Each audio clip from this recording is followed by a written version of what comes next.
Students, Jai Hind everyone. Next chapter in history, chapter 8 है ये educating the nation. इस chapter में हम पढ़ेंगे कि कैसे वेस्टर्न एजुकेशन को इंडियन एजुकेशन से बेहतर बताकर वेस्टर्न एजुकेशन को इंडियन एजुकेशन में उसको इंट्रोड्यूस कराया। इसमें हम वन बाय वन जो हमारे इसके पॉइंट हैं उसको हम एक वन बाय वन पढ़ते रहेंगे, उसको अच्छे से समझेंगे। ओके, तो लेट्स स्टार्ट अवर चैप्टर। हैं कि how the British saw education. अब what British thought of education and what steps they took for that and how Indians reacted to such ideas. आखिर जो ब्रिटिशर्स थे उनका क्या सोच थी हमारे एजुकेशन सिस्टम के बारे में और उसके लिए उन्होंने किस तरह के स्टेप्स लिए, साथ ही इंडियंस ने इन एजुकेशन सिस्टम के आइडियाज पे कैसे रिएक्ट किया, ये भी हम जानेंगे। तो सबसे पहले बात करते हैं उन ब्रिटिशर्स की जिन्होंने ना सिर्फ हमारे इंडियन एजुकेशन सिस्टम को समझा बल्कि उसको फेवर भी किया। तो बात करने जा रहे हैं सबसे पहले विलियम जोन्स की। अब जिन्हें आप यहाँ इमेज में देख रहे हैं ये है विलियम जोन्स। तो इन 1783 he was appointed junior judge at the Supreme Court in Calcutta। अभी जो विलियम जोन्स थे इनको क्या किया गया था 1783 में जूनियर जज के तौर पे अपॉइंट किया गया था सुप्रीम कोर्ट में, जिसे कि कंपनी ने सेटअप किया था कहाँ पे, कैलकाटा में। अगर प्रेजेंट डे की बात करें तो अब सुप्रीम कोर्ट कहाँ पे है, अब है दिल्ली में। अभी जो विलियम जोन्स थे he was a linguist and new French, Latin, English and Greek. Linguist हम उस इंसान को कहते हैं जिसे बहुत सारी भाषाओं का ज्ञान हो। तो जो जोन्स थे उन्हें कितनी तरह की भाषाएं आती थी, French, Latin, English and Greek. इतना ही नहीं, जब ये इंडिया में आए तो इन्होंने क्या करना शुरू किया, यहाँ पे आकर इन्होंने संस्कृत को भी सीखने की कोशिश की। तो उसके लिए उन्होंने क्या किया, he began spending time with pandits who taught him Sanskrit and Asian texts on law, philosophy, etc। मतलब इन्होंने यानी जोन्स ने इंडिया में जो पंडित्स थे उनके साथ अपना टाइम स्पेंड करना शुरू कर दिया ताकि वो उनसे सीख सके संस्कृत, और साथ ही हमारे जो पुराने ग्रंथ थे जो कि लॉ के ऊपर बेस्ड थे और हमारी फिलॉसफी के ऊपर बेस्ड थे उसको भी उन्होंने समझने और जानने की कोशिश की। विलियम जोन्स की ही तरह कुछ और लोग भी थे जो इंडिया के कल्चर को जानना चाहते थे, हमारे यहाँ के टेक्स्ट को जानना चाहते थे। वो लोग कौन थे, Henry Thomas Colebrooke and Nathaniel Halhed also took keen interest in Indian heritage। अब ये जो आपको इमेज में दिख रहे हैं ये है नथानियल हेलहेड और ये है थॉमस कोलब्रुक। अब ये लोग जो थे क्योंकि इनका भी बहुत कीन इंटरेस्ट था हमारे इंडियन कल्चर में, हमारी सभ्यता में, तो ये क्या करते थे, ये भी हमारे जो एशियन टेक्स्ट थे उनको पढ़ते थे और साथ ही उनको ट्रांसलेट करते थे इंग्लिश लैंग्वेज में। अब जब जोन्स इन दोनों से मिले और उन्हें पता चला कि जैसे उनको इंडियन हेरिटेज पसंद है इन दोनों को भी पसंद है, तो उन्होंने क्या किया, Together with them, Jones established the Asiatic Society of Bengal in 1784। अब जोन्स ने क्या किया, इन दोनों के ही साथ मिलकर यानी नथानियल हेलहेड और हेनरी थॉमस कोलब्रुक के साथ मिलकर एक एसोसिएशन बनाई जिसका नाम था एशियाटिक सोसाइटी ऑफ बंगाल, और ये कब बनाई, 1784 में। यहाँ से ये लोग एक जर्नल निकालते थे जिसका नाम था एशियाटिक रिसर्चर्स। अब जो ये जोन्स थे, कोलब्रुक थे, they had deep respect for ancient culture and felt that Indian civilization had attained its glory in the past। अब इन लोगों को ये था कि इनके मन में बहुत ज्यादा रिस्पेक्ट थी एशियन कल्चर के लिए, यानी कि जो हमारा इंडिया का जो एक सभ्यता थी एशियन, जो हमारा कल्चर था उसके लिए इनके मन में बहुत ज्यादा सम्मान था। तो इन्हें क्या लगता था कि जो इंडियन सिविलाइजेशन थी इन्होंने अपने पास में क्या अटेन की थी, ग्लोरी, यानी अपने अतीत में ये बहुत ही ज्यादा ग्लोरी अटेन कर चुके थे। तो इसके लिए इन्होंने ये डिसाइड किया, they decided to study Indian text to get the idea of Hindu and Muslim law। इन्होंने क्या किया कि इन्होंने सोचा कि अब हम क्या करेंगे, इंडियन टेक्स्ट पढ़ेंगे, तो उससे हमें आइडिया मिल जाएगा कि जो हिंदू एंड मुस्लिम लॉ है वो कैसा है, उसमें क्या क्या चीजें हैं।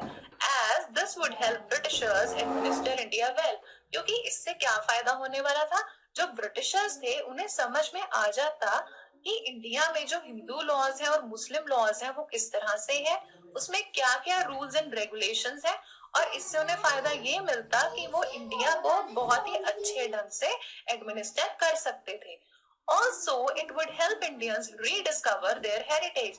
उनका ये भी मानना था कि अगर इस चीज को, यानी जो उनके एशियन टेक्स्ट थे इस पे, लॉ पे, फिलोसफी पे, इनको दोबारा रीड किया जाए, समझा जाए, तो उससे क्या होगा, जो इंडियंस है वो अपने पुराना जो उनका पास्ट था, जो उनकी ग्लोरी थी, उसको रीडिस्कवर कर पाएंगे। So the concept of Oriental institutions came up in which subjects which were familiar to Hindus and Muslims were taught. अब जो ये एक आइडिया था उनके मन में कि हम क्या करेंगे, हिंदू और मुस्लिम लॉज को पढ़ेंगे, पुराने जो टेक्स्ट थे जो कि लिखे गए थे संस्कृत में और साथ ही अरबिक में, उनको वो रीड करेंगे, उन फिलोसफीज को, उनकी सोच को समझेंगे। तो इस चीज ने किस चीज को जन्म दिया, ओरिएंटल इंस्टीट्यूशंस को। अब ये ओरिएंटल इंस्टीट्यूशंस वो इंस्टीट्यूशंस थे जहां पे कि इन दोनों ही तरह की लैंग्वेज में लिखे गए टेक्स्ट को पढ़ाया जाता था। तो इसमें क्या होता था, ऐसे सब्जेक्ट्स पढ़ाए जाते थे जो फेमिलियर थे किनको, टू हिंदूज एंड मुस्लिम्स। तो इस तरह के ओरिएंटल इंस्टीट्यूशंस जो थे वो इंडिया में खोले गए। अब जैसे कि इसी पॉइंट ऑफ व्यू के साथ a madrasa at Calcutta in 1781 and a Hindu college at Banaras in 1791 were set up.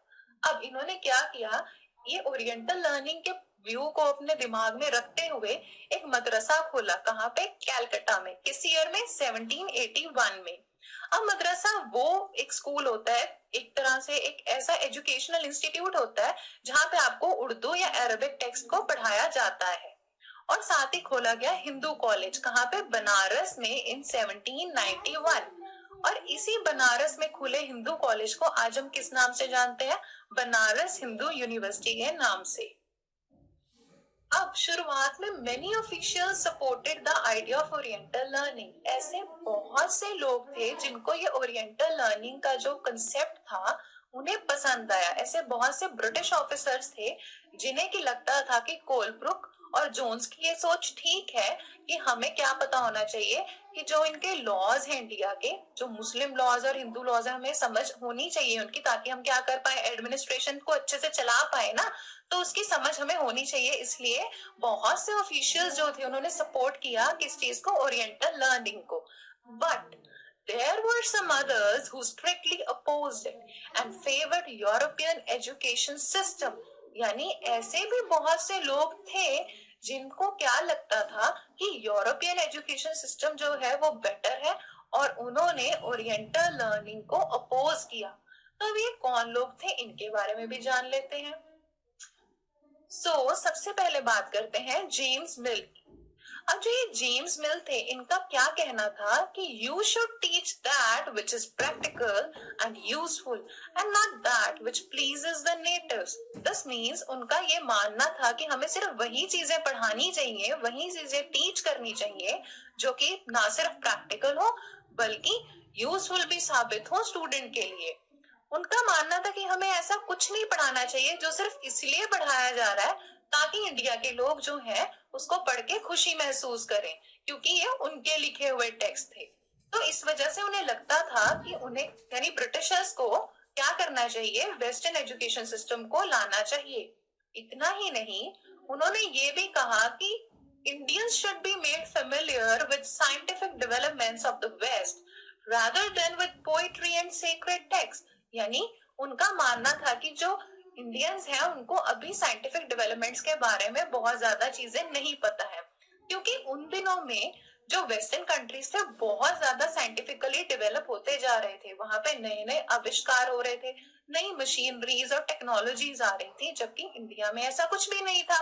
तो जेम्स मिल ने ये कहा कि हमारी ये कोशिश होनी चाहिए कि जो इंडियंस है उन्हें फेमिलियर किया जाए किससे, साइंटिफिक डेवलपमेंट से, जो कहाँ पे हो रही थी, वेस्ट में।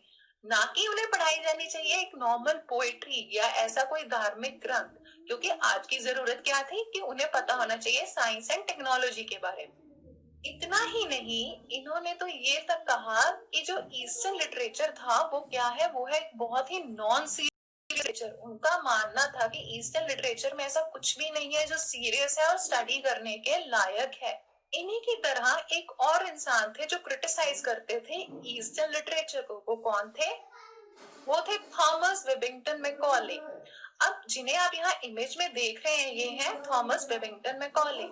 इनका ये मानना था, according to him, European literature was better than Asian and Arabic literature. मतलब उनका ये मानना था कि जो यूरोपियन लिटरेचर है वो एशिया और अरेबिया के लिटरेचर से कहीं ज्यादा बेहतर था। यहाँ तक कि उन्होंने तो ये भी कह दिया था कि no branch of eastern knowledge could be compared to what England had produced। मतलब एशिया में, यानी ईस्ट जो पार्ट है हमारे वर्ल्ड का, वहां पे ऐसा कुछ भी नहीं लिखा गया है जिसको कि हम कंपेयर कर सके किसके साथ? उन लिटरेचर के साथ जो कहाँ पे लिखा गया है? इंग्लैंड में। So what he said was, he advocated English medium schools so that Indians could read the European literature and development of science and philosophy in the West। इन्होंने ये कहा, इन्होंने इस चीज के लिए एडवोकेट किया, जोर दिया कि आप क्या कीजिए, इंग्लिश मीडियम स्कूल्स बनाइए ताकि इंडियंस को इंग्लिश लैंग्वेज जो है वो समझ आनी शुरू हो जाए, सो दैट वो यूरोपियन लिटरेचर को पढ़ें, समझें। जो भी डेवलपमेंट्स हो रही थी साइंस एंड फिलोसफी की कहाँ पे? वेस्ट में, उसको भी वो लोग समझ पाए। तो बाद में हुआ ये कि this resulted in making English a medium of instruction for higher education। Actually में हुआ ये कि in the year 1835 उस टाइम पे एक इंग्लिश एजुकेशन एक्ट पास किया गया। और ये क्योंकि मैकॉले ने सजेस्ट किया था, इस वजह से ये एक एक्ट पास किया गया जिसमें क्या कर दिया गया कि जो हायर एजुकेशन होगी उसका मीडियम ऑफ इंस्ट्रक्शन क्या रखा गया? इंग्लिश। और इतना ही नहीं, Britishers also stop promoting oriental learning. मतलब जो ब्रिटिशर्स थे, इन्होंने क्या करना शुरू कर दिया, जो ओरिएंटल लर्निंग थी उसके ये अगेंस्ट हो गए, उसको अब इन्होंने फेवर करना बंद कर दिया। इन्होंने ये तक कह दिया कि जो ये ओरिएंटल लर्निंग इंस्टीट्यूशंस है, ये बेसिकली क्या है? They are temples of darkness. मतलब वहां पे किसी भी तरह की ज्ञान की रोशनी नहीं है। अब इन सब के बाद एक चीज और हुई, वो ये कि in 1854 the court of directors of the company sent a dispatch which also stressed upon European education। मतलब एक मीटिंग हुई थी इनके बीच में, जो कोर्ट ऑफ डायरेक्टर्स थे कंपनी के। अब ये कब हुई थी? ये हुई थी 1854 में। तो इन्होंने एक डिस्पैच भेज दिया जिसमें कि इन्होंने किस चीज पे जोर दिया था कि यहाँ पे इंडिया में यूरोपियन एजुकेशन सिस्टम को लागू किया जाए। This was issued by Charles Wood. Charles Wood नाम के एक इंसान थे जिन्होंने की इस डिस्पैच को क्या किया था? इशू किया था इंडिया के लिए। इस वजह से it came to be known as Wood's dispatch. इस वजह से इसे क्या कहा जाने लगा? Wood's dispatch. अब जानते हैं कि वुड्स डिस्पैच की डिटेल्स क्या थी? Well, details of Wood's dispatch, it emphasized on commerce education as it would make Indians see the benefits of expanding trade and commerce। अब जिन्हें आप यहाँ पे देख रहे हैं ये है चार्ल्स वुड। इनका ये मानना था कि जो एजुकेशन सिस्टम इंडिया में इंट्रोड्यूस होगा उसमें सबसे ज्यादा एम्फेसिस किस पे देना चाहिए? कॉमर्स एजुकेशन पे। क्योंकि इनका मानना था कि अगर इंडियंस को ये पढ़ाया जाएगा कि ट्रेड को बढ़ाने से, कॉमर्स को बढ़ाने से हमें कितना फायदा होता है, तभी वो इस दिशा में कुछ सोचेंगे। और Indians will develop resources to increase trade. वो अपने रिसोर्सेज को बढ़ाने की कोशिश करेंगे ताकि ट्रेड को बढ़ाया जा सके, जिससे कि क्या होगा? प्रॉफिट्स अर्न होंगे। और साथ ही उन्होंने ये भी सोचा कि change in their taste and likes will increase demand for British goods. अब देखिए, यहाँ चार्ल्स वुड की ये सोच थी कि अगर यूरोपियन एजुकेशन सिस्टम जो है वो इंडिया में लाया जाएगा, ठीक है, और उसको पढ़ाएंगे, समझाएंगे, तो लोगों की सोच बदलेगी, उनकी जो टेस्ट है, जो उनकी सोच है, उनकी प्रेफरेंसेस है, वो सब बदल जाएंगी। और वो किस तरह की चीजें पसंद करने लगेंगे? वैसी जैसे कि ब्रिटेन में ब्रिटिश लोग पसंद करते थे। तो उस वजह से क्या होगा? अचानक से ब्रिटिश गुड्स की डिमांड हो जाएगी इंक्रीज। मतलब वो किस तरह का फायदा सोच रहे हैं एट द एंड, कि क्या होना चाहिए कि उनके जो सामान है, ब्रिटिश गुड्स जो है, उनकी सेल जो है वो इंक्रीज हो जाए। इसके अलावा उनका ये भी मानना था कि अगर एजुकेशन सिस्टम जो कि यूरोपियन बेस्ड हो उसको यहाँ इंडिया में पढ़ाया जाए तो उससे ये होगा कि कुछ गुड क्वालिटीज इंडियंस में आ जाएंगी, जैसे कि building of moral character. Wood argued that European learning will develop moral character, which in return will provide Britishers with honest and trustworthy civil servants. Would का ये मानना था कि अगर आप यूरोपियन लर्निंग को इंट्रोड्यूस करते हैं इंडिया में तो जो इंडियंस हैं इनका मॉरल कैरेक्टर जो है बहुत बेहतर हो जाएगा, और इसका फायदा हमें ये होगा कि हम ब्रिटिशर्स को ऐसे ऑनेस्ट और विश्वास करने लायक यानी ट्रस्टवर्दी जो है सिविल सर्वेंट्स प्रोवाइड कर दिए जाएंगे इंडियंस के द्वारा ही. अब उनकी ये सोच ऐसी क्यों थी? आपको याद होगा कि 1857 के रिवोल्ट के बारे में जब हमने पढ़ा था तो उसमें हमने क्या पढ़ा था कि जो इंडियन सिपाहीज थे उन्होंने म्यूटिनी कर दी थी ना. तो ऐसी चीजों को ही माइंड में रख के इन ब्रिटिशर्स ने सोचा कि अगर हम अपने ब्रिटिश तौर तरीके इनको सिखाएंगे तो इनकी जो सोच है वो बदल जाएगी, इनकी लाइक्स डिसलाइक्स टेस्ट भी बदल जाएंगे.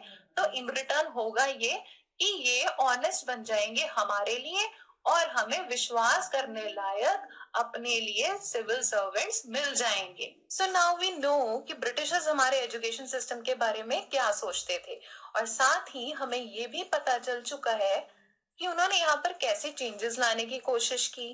But the question here arises is how the education system used to be in India before Britishers. मतलब ब्रिटिशर्स के यहाँ आने से पहले, इंडिया में आने से पहले हमारा जो एजुकेशन सिस्टम था वो कैसा था. And let's see what pathshalas were and what were the drawbacks of pathshalas as seen by the Britishers. आखिर ये पाठशालास होते क्या थे और ब्रिटिशर्स को इन पाठशालाओं के अंदर ऐसे क्या ड्रॉबैक्स, ऐसी क्या कमियां नजर आई, ये भी अब हम जानने की कोशिश करेंगे. So pathshalas were the ancient school of India.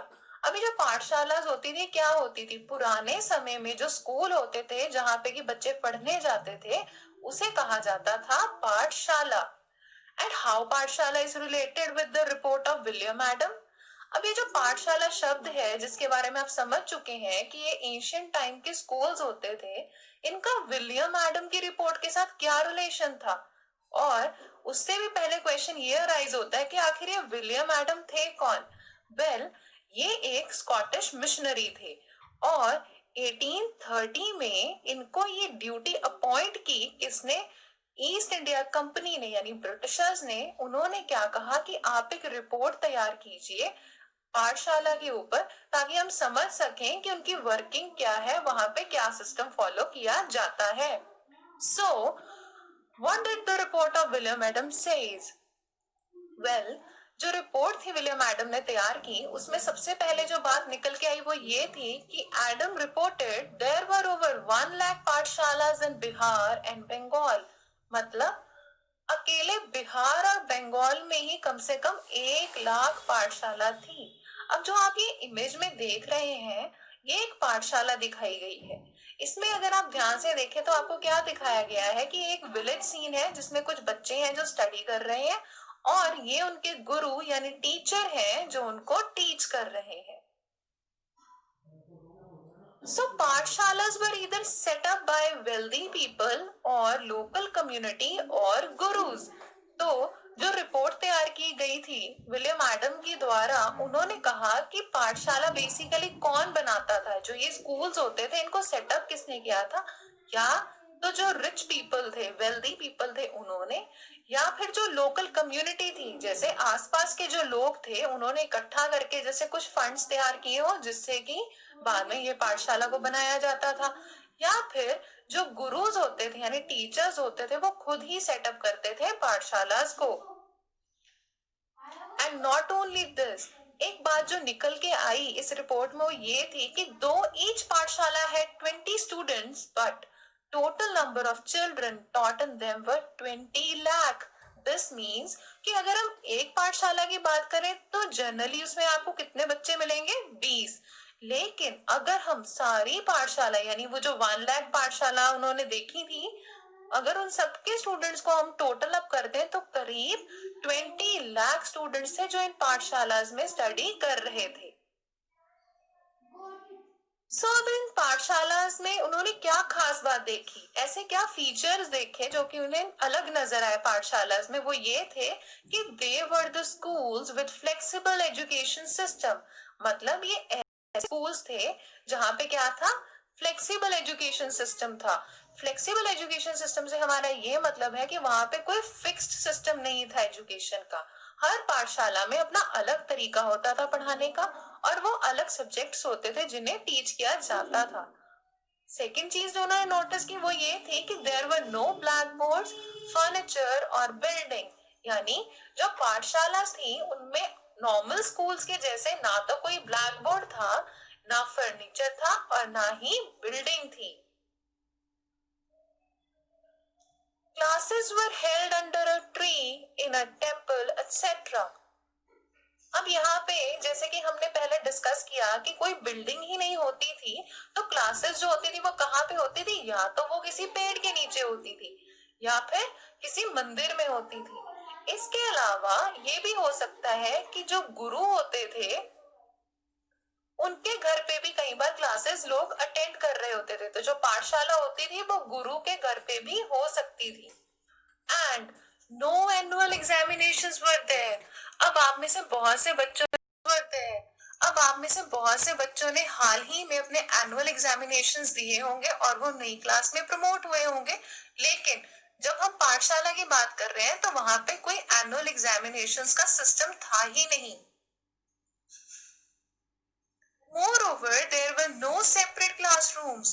Teachers interacted separately with students according to their levels of training. मतलब अब जैसे कि अगर आप स्कूल में जाते हैं तो आपको मालूम है कि आपके स्कूल में हर क्लास अलग अलग लगाई जाती है। मतलब जो स्टैंडर्ड 1 है यानी जो फर्स्ट क्लास है उसमें अलग तरह के बच्चे पढ़ते हैं। इसी तरह जो आपके स्टैंडर्ड 10th है वहां पे अलग तरह के बच्चे पढ़ते हैं।